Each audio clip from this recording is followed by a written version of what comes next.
beginning with verse 11.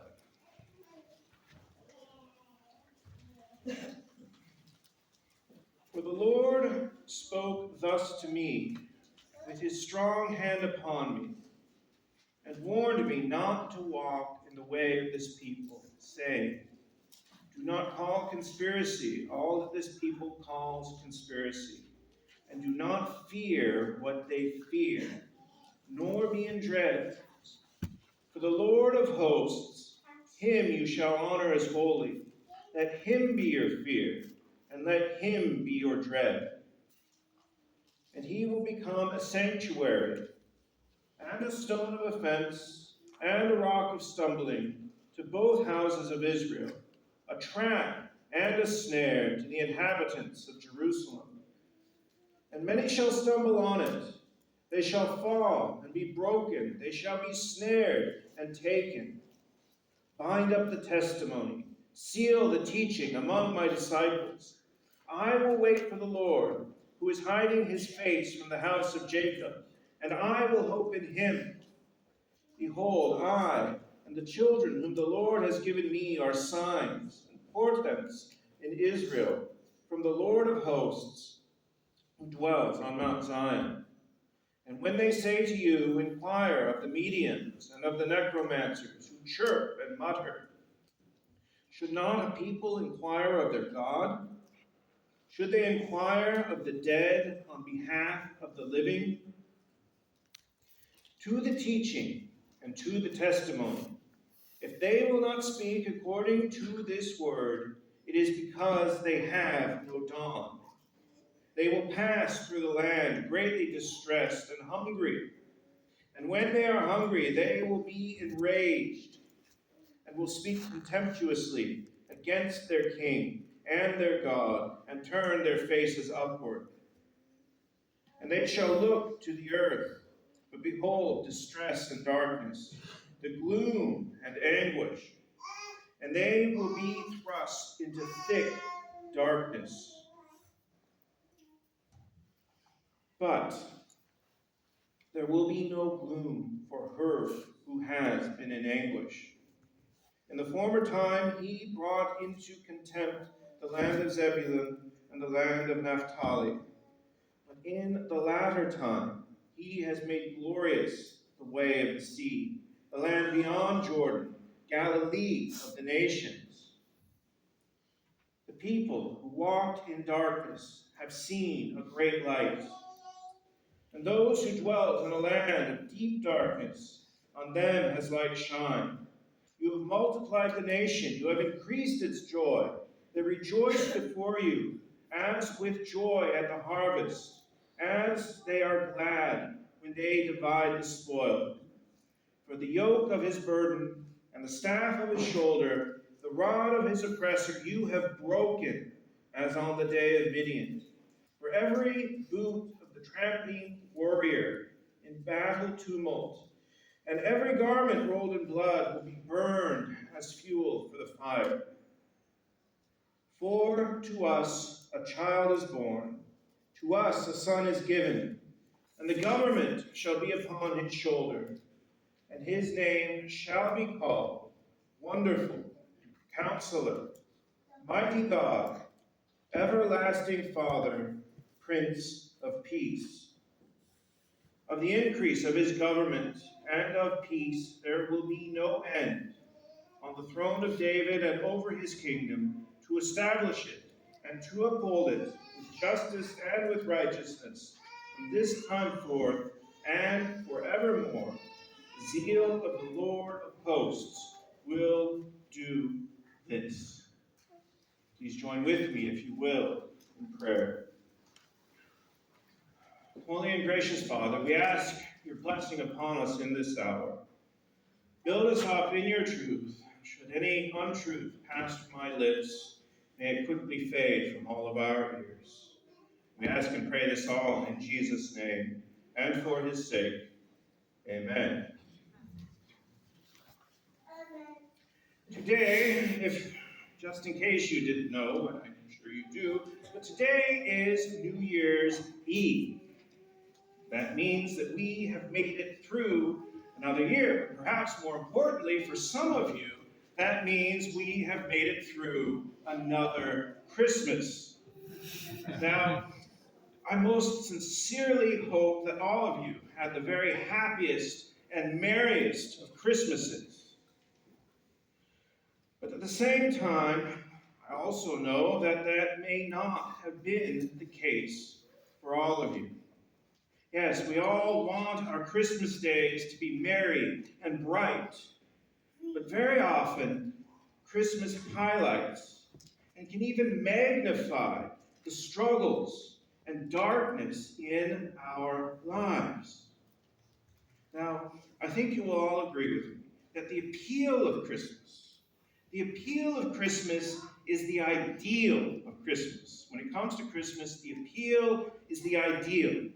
I mean, there's no such thing, at least I don't think there's such a thing, as a tragic Christmas movie. If there is, no one knows about it because no one wants to watch a tragic Christmas movie. I mean, Christmas movies are always happy. They seem to have even or end more happily ever after than other happy movies, if you will. You know, they always end with Ebenezer Scrooge walking hand in hand with Tiny Tim, or with Ralphie sleeping with his Red Ryder BB gun in his bed as the snow comes fluttering down outside. Now, we like these kind of movies because that's what we want for ourselves, is it not? I mean, that's the appeal.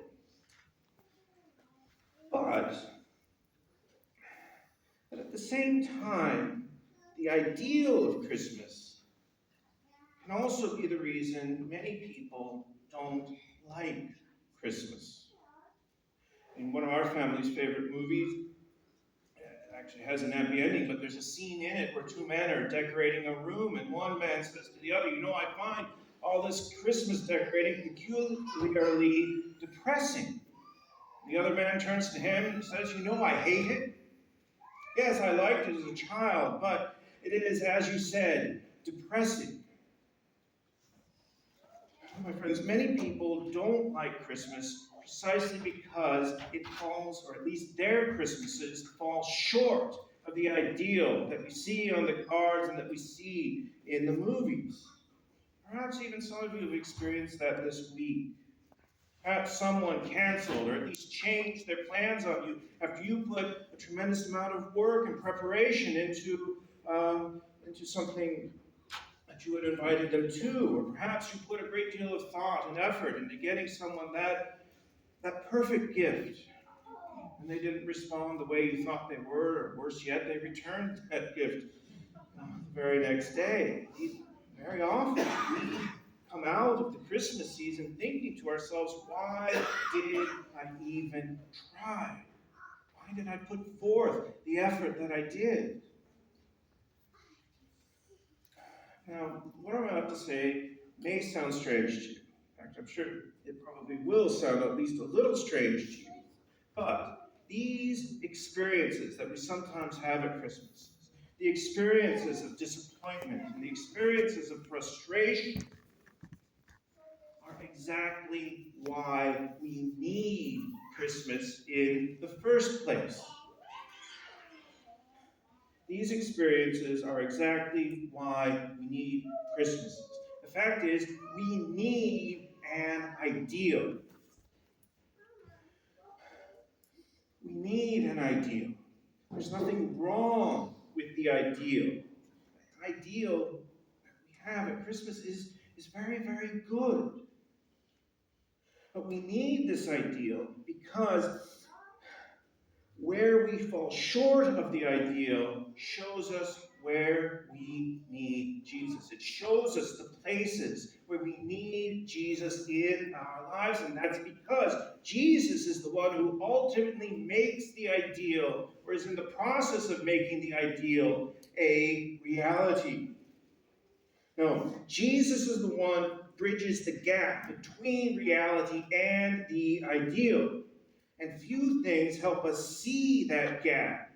Few things help us see where Jesus needs to be in our lives, like Christmas. That, my friends, is part of the promise Isaiah chapter 9. Isaiah 9, we read, the people living in darkness have seen a great light. Now, that great light doesn't mean that we actually have in our possession the things the light is shining on. But it means that we can see those things. We can see the ideal that He has secured for us and that He is leading us to. We can know that it is there, and just knowing that it is there is very, very important, because knowing it is there is one of the things that separates us from those living in darkness in the world.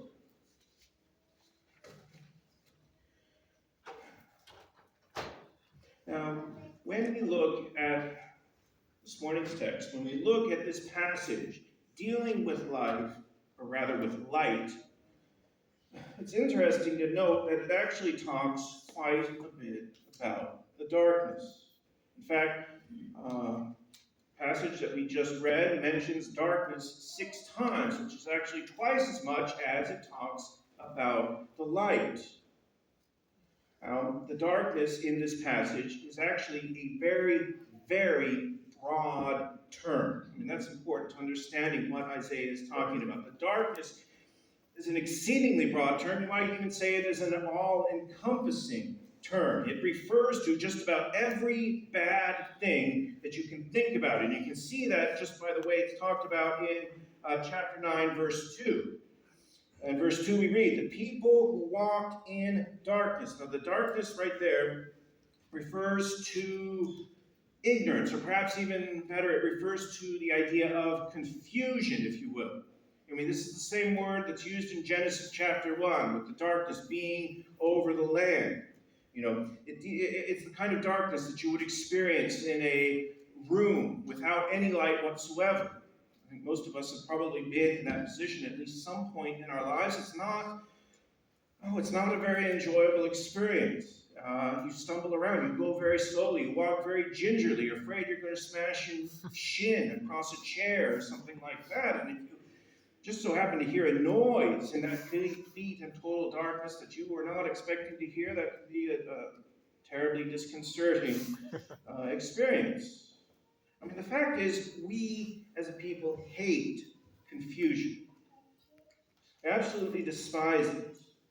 I mean, one of the things that we feel we need in order to be safe is knowing what is going on around us. And when we're placed in circumstances where we don't know or we don't understand what's happening around us, that can be very, very frightening experience. Indeed, we want to get out of that experience as quickly as possible. Now, the other word for darkness in chapter 9, verse 2, is actually different from the first, or from the one I just talked about. You know, it says there, those who dwelt in the land of deep darkness. Now, I like the ESV. It's the one I just read, the version I preach from. It's a very, very good version, but even in a very, very good version of the Bible, you are occasionally going to find something that you're not quite satisfied with as far as the translation is concerned. And I found myself really quite annoyed by the way the writers of the ESV, or interpreters of the ESV,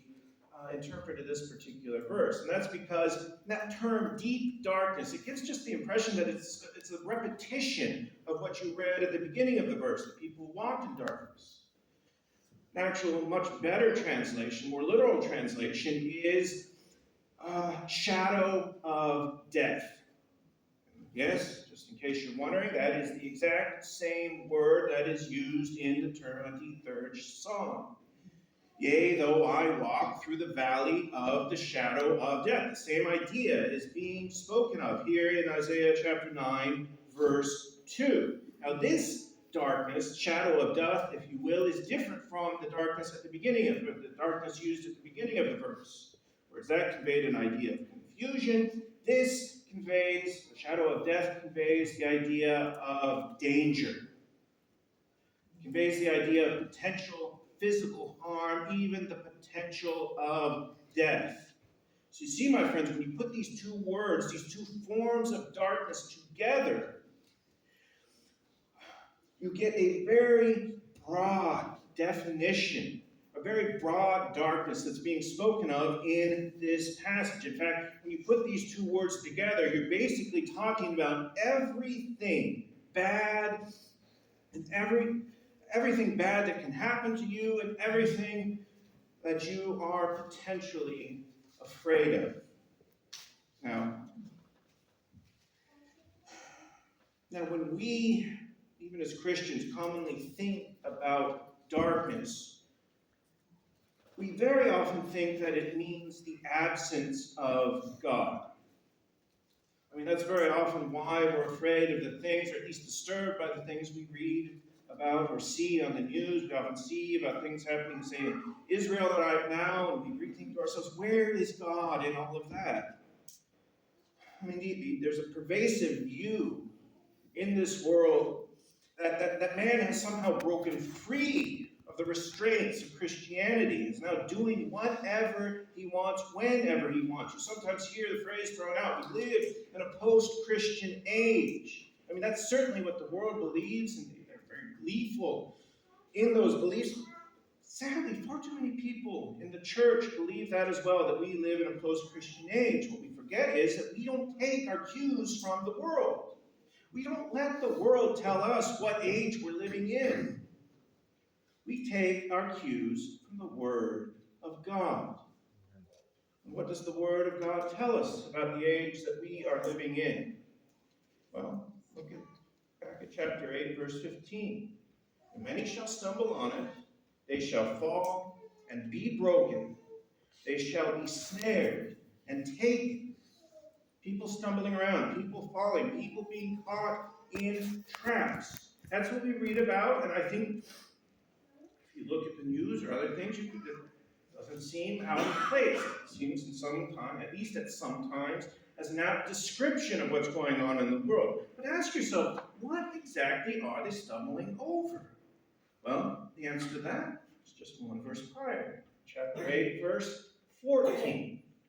And he will become a sanctuary, but also a stone of offense and a rock of stumbling.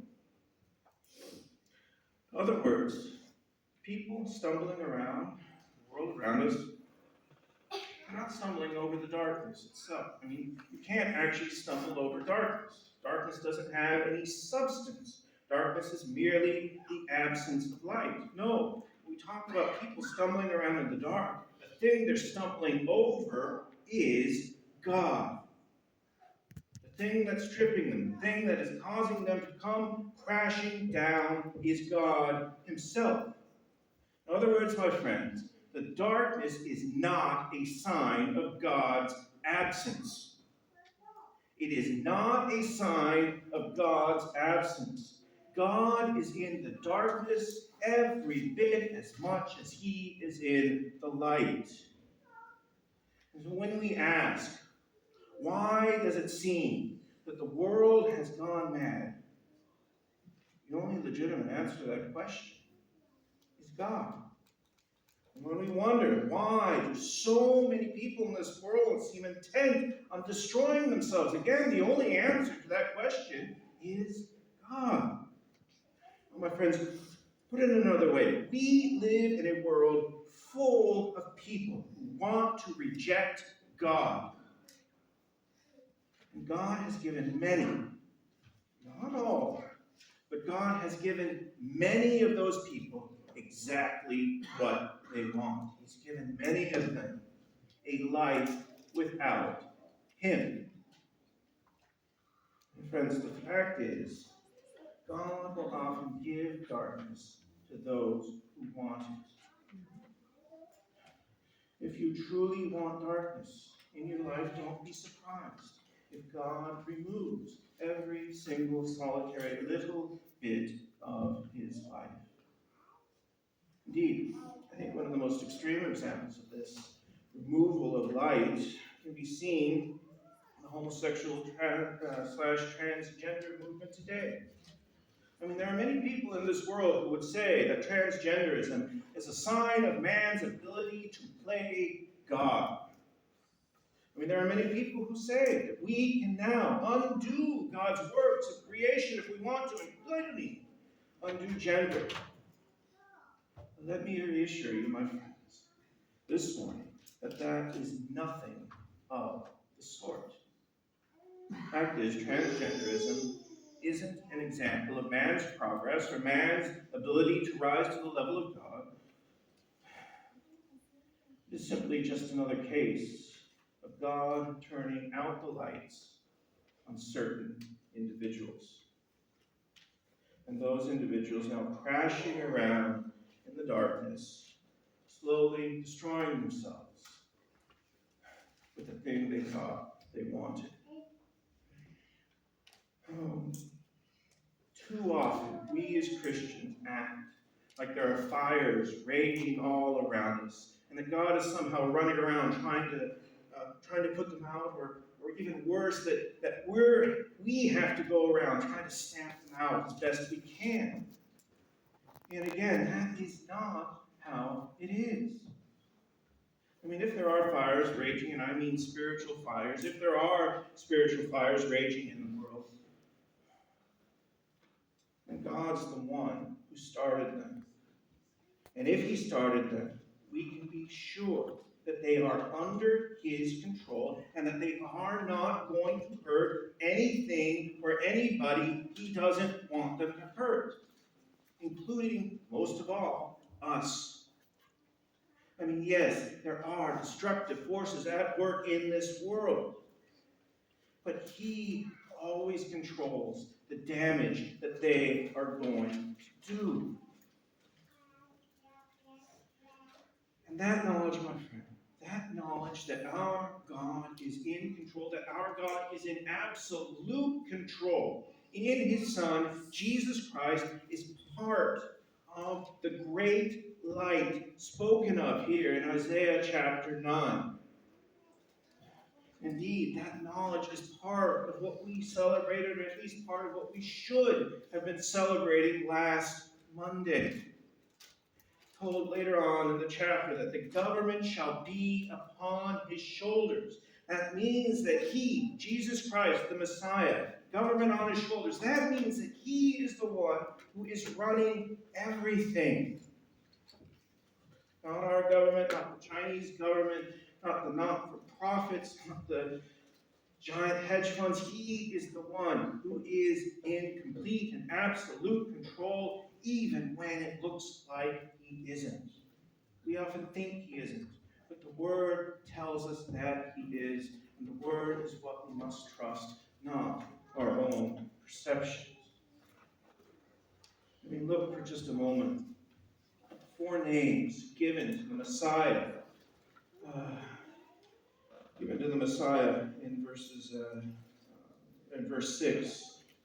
I mean, I'll admit that I know we're all familiar with these names. If you've heard Handel's Messiah, if you haven't heard Handel's Messiah, you will be familiar with these names. But I'll have to admit that prior to my preparation for the sermon this week, I didn't understand them, or at least I didn't understand them as well as I should have. The fact is, there's a connection between all four. Indeed, not just a connection, there's actually a progression, I believe, between the four names. Now, the first thing that we see is Counselor, a wonderful Counselor. Now, this one is a little bit hard for us to understand because our conception of a counselor is very different than the conception of a 7th, 8th century BC Israelite would have been. When we think of counselors, we think of marriage counselors, guidance counselors, even therapists, perhaps, if you will. We think of people who help us individually with our personal problems. That's not how the word would have been understood in Isaiah's time. In Isaiah's time, a counselor was someone who served the king. He was part of the court. He was someone who helped the king make his plans for finance or war or whatever else he would need to do. Now, when Jesus is spoken of a counselor, is called a counselor here in Isaiah, what we're being told here is that Jesus is his own counselor. He's not relying on anyone else to make his plans. He has a plan. What's more, that plan is perfect. And that plan is what is being worked out in this world at this very moment. Nothing happens outside of Jesus' plan. Just the second name, Mighty God. This, of course, means that Jesus, the Messiah, was also going to be God. But as God, that means he had absolute power. Not has absolute power. In other words, he has the power to carry out his plan. He has a plan, he has the power to carry the plan out. Now, again, this is New Year's Eve, which means many of us are making plans for the coming year. But it goes without saying that some of those plans, at least, probably won't be carried out, or at least won't be carried out the way we would like to see them carried out. Simple reason for this is we don't have the power to do everything we want to do, even when we make very good plans for doing those things. We don't have the power. We don't have the willpower. Sometimes we don't have the self-discipline or self-control. Sometimes we don't have the ability or the resources to overcome the difficulties our plans are going to make. And friends, that is not the case with Jesus. Their lack of power is never a problem for him. He is going to carry out his plan for 2024 exactly how he wants to carry it out, and exactly as he has carried it out for every year leading up to this year. He's going to carry out his plans without interruption and without interference. Brings us to the third name, Everlasting Father. Now, important to note, this is not a reference to the Trinity. This is not a reference to the first person of the Trinity, God the Father. Talking about Jesus here. The Father and the Son are not the same person. But what this is a reference to is the love of the Messiah. It's a reference to the love and the care and the compassion that Jesus has for his children, for his people. Father refers to fatherly love, and everlasting means that that love, and that care, and that compassion are going to last forever. In other words, our God is all-powerful. His power has not made him hard. His love governs his power, and he is going to use that power. He is always going to use that power for our benefit. Which brings us to the fourth name, Prince of Peace. Which means that he is going to use that power, as I said, he's going to use that power for our benefit. The ultimate benefit of his power is our peace. I mean, that's the ideal we all want. I can promise you, that's also the ideal that we are all eventually going to have. And that's what we're working towards. And that is what we are going to enjoy for all of eternity. The peace of the Prince. Indeed, that's what we just read about. Actually, what Chris just read about in our reading from Revelation this morning. That's funny. That's a funny kind of chapter, actually. The very end of Revelation, where it talks especially about darkness will be no more, there'll be no night, etc. There are a lot of people, a lot of fairly well-known theologians who are very, very enamored with this idea of night being no more. And sure, it's impressive. It's impressive in its own way. This is in fact true. But ask yourselves for just a moment, where does nighttime rank on the list of the biggest problems in your or my life? The list of the things you're facing as individuals, or the things that we are facing as the church. I mean, I'm sure if I told each of you to put down a list of the greatest problems that you see in the church, or even as you see in your lives as individuals, we could put together a pretty good list. I'm also absolutely 100% certain that not a single solitary one of you would write nighttime on the list of the greatest problems facing the church. Now, to be sure, if your hearts are scared of the dark, and if your hearts are set on the disappearance of night, I'm not going to get in an argument with you. I can think of a few tedious things to argue about. But even if that's what you believe, you need to know that this passage is not just talking about that. It's actually talking about something bigger. It's talking about something much, much, much bigger. It's talking about the end of the darkness that we read about in passages like Isaiah. It's talking about the end to all confusion, in the end to all harm. It's talking about the end of anything and everything you fear in this world. Now, to be sure, we're not there yet. We haven't gotten to the place where we're free from confusion and where we're free from harm. But because of the light of Jesus Christ, we know that we are going to get there. We know that we are going to get to that place. And that, my friends, is exceedingly important to know and to understand. That's because that knowledge is one of the things that separates the saints you read about in chapter 9 from those who are stumbling around in distress and darkness and the gloom of anguish in chapter 8.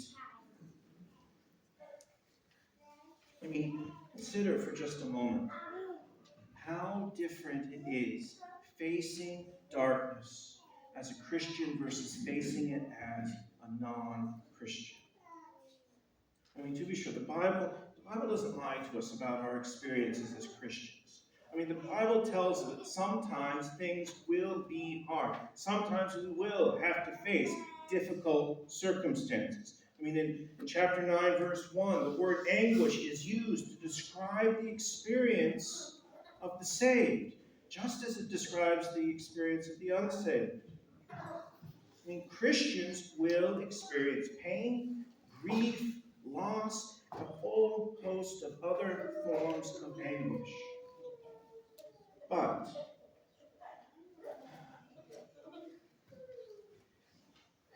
let me put it another way. As Christians, we experience anguish just as much as non-Christians do. But we don't experience it the same way. Now, let me repeat that, because this is basically the whole sermon tied up in one sentence. As Christians, we experience anguish just as much as non-Christians, but we don't experience it the same way. Indeed, when I think, and sometimes I think this, but when I think about what it was like to be a non-Christian, I truly struggle to understand how they can function in this world. I have a small Bible study at my home back in Peru, and in that Bible study there's a woman called Susan, known her for a long time, but she's recently told us that she has a cousin whose name is Patty. Patty has been diagnosed with terminal breast cancer. They're not even doing treatment on it so far advanced. The worst thing for Patty is that she's not a Christian as far as Susan knows. Keep Patty in your prayers if you ever happen to think of her. But I have been praying for her, certainly, but at the same time, I find myself sometimes terrified to think about what could happen to her or someone in her position. They don't come to saving knowledge of the grace of Jesus Christ. That's because if she or other people in her position don't come to that knowledge, something like cancer is going to be the very least of her worries. Yes, it's true. Christians get sick. Christians die. Christians experience a whole host of other problems and other difficulties. But it's not the same experience as those who don't know Jesus Christ. Because the light of Jesus Christ shines into our lives, we face those circumstances. We can face them with hope Hope that even if they're not resolved in this life, they will be resolved in the next. I mean, think about it for just a moment. I'm sure just about all of you have at some point been to the funeral of someone who was not a Christian. You can probably attest that going to the funeral of a non-Christian is a completely different experience than going to the funeral of a Christian. I mean, I hate to say it, but some of the most ridiculous religious statements I've ever heard. I've heard people who talked about the premonitions that they had of the sixth senses about how so-and-so is with God now. They would be, at least many of those statements would be very funny, if the consequences of holding those kinds of beliefs were so very, very terrible. But my friends, as we prepare to depart this morning, know that those kinds of beliefs do not apply to you. Yes, it's true. The light of Jesus Christ, the light that we read about in places like Isaiah, doesn't mean that we won't suffer. Doesn't mean that. But what the light does mean is that when we suffer, we will suffer in hope. The light means that our suffering and our anguish are going to end, and the light means that the frustration and disappointments that we feel at certain times of the year, especially times like Christmas, it means that they will also end. They're not going to last. They are not your permanent reality. Not only will these things end, the light of Jesus Christ means that they are going to give way. It means that they are going to give way to that ideal we all long for. The ideal that we will ultimately find in the peace of the Prince, who is Jesus Christ. Please join with me, if you will, in prayer. Holy and gracious Father,